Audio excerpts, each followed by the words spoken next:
जिला प्रशासन लोकसभा चुनाव की तैयारी में जुटा हुआ है। इसी को लेकर सोमवार से माइक्रो ऑब्जर्वर का प्रशिक्षण शुरू हो गया। मानस भवन में 2 पालियों में माइक्रो ऑब्जर्वर को चुनाव प्रक्रिया पर नजर रखने का प्रशिक्षण दिया जा रहा है। उन्हें बताया जा रहा है कि किस तरह से निष्पक्ष और शांतिपूर्ण चुनाव को संपन्न कराना है। यह माइक्रो ऑब्जर्वर के प्रतिनिधि होते हैं जो चुनाव को संपन्न कराने में मदद करते हैं। मतदान अधिकारी क्रमांक 1, 2 और 3 सामने बैठे हुए हैं। एजेंट्स उनके पीछे बैठे हुए हैं। इनकी सिटिंग इस तरह से होगी कि मतदान अधिकारी क्रमांक 1 किसी मतदाता की पहचान के लिए जब और उसका मतदाता सूची में सरल क्रमांक बोलेगा, वो अपने वोटर लिस्ट से उसका मिलान करते हैं। तो जो वोटर आ रहा है वो P1 को भी दिखे। मैनेजमेंट उनका ऐसा होगा। उनके सामने हमारे पीठासीन अधिकारी बैठे हुए हैं। मतदान प्रकोष्ठ उस तरह से है, आप देख सकते हैं साइड में, और फिर एग्जिट है। तो है नेक्स्ट,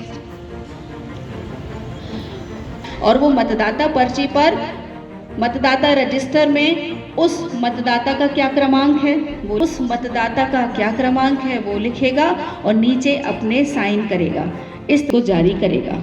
अब वोटर किसका प्रभारी है? P3 प्रभारी है कंट्रोल यूनिट का।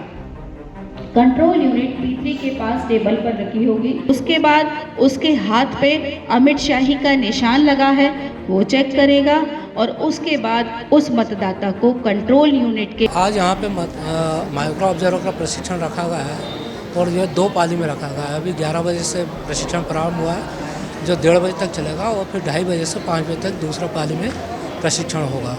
माइक्रो ऑब्जर्वर हमारे ऑब्जर्वर के प्रतिनिधि होते हैं और वो पूरी चुनाव प्रक्रिया में नज़र रखते हैं और जहाँ भी ये क्रिटिकल केंद्र होते हैं वहाँ पर उनकी ड्यूटी लगाई जाती है।